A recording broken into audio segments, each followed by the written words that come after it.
Hello friends, नमस्ते। मैं सोनिया आप लोगों का यूट्यूब पे स्वागत करती हूँ। आज मैं आपको छठ का गीत सुनाने जा रही हूँ, जो कि एक पत्नी का पति विदेश रहता है और छठ का त्यौहार आ जाता है, तो वो क्या कह रही है, किस किस से क्या कह रही हैं, आप लोग इस गीत के माध्यम से सुनिए और अपना आशीर्वाद दीजिए।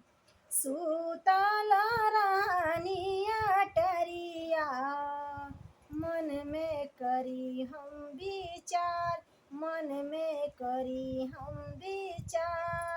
मोरे स्वामी बसेले विदेशवा, कैसे करी छठ त्योहार। मोरे स्वामी बसे हैं विदेशवा, कैसे करी छठी त्योहार। पैया राउर पाड़ी ससुर, स्वामी जी के करा टेलीफोन।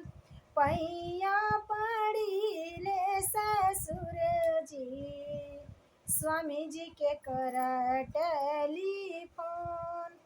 जब प्रभु जी आई है घरवा, तब करब छठी त्योहार, तब करब छठी त्योहार। सूतल रानिया टरिया, मन में करीला विचार, मन में करीला विचार। मोरे स्वामी बसे हैं विदेशवा, कैसे करी छठी त्योहार, कैसे करी छठी त्योहार। पैया राउर पड़िला जेठ जी, स्वामी जी का करी टेलीफोन, स्वामी जी का करी टेलीफोन।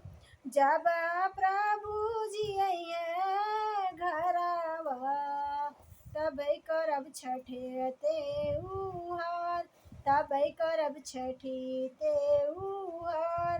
जब प्रभु जी आइए घरवा, तब करब छठी त्योहार।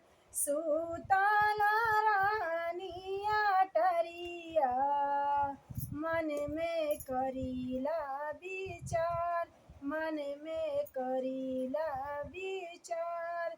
मोरे स्वामी बसे हैं विदेशवा, कैसे करी छठी त्योहार, कैसे करी छठी त्योहार।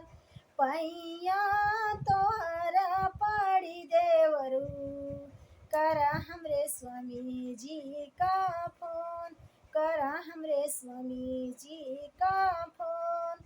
जब प्रभु जी आई है घरवा, तब करब छठी त्योहार, तब करब छठी त्योहार। सूतल रानिया टरिया, मन में करीला विचार।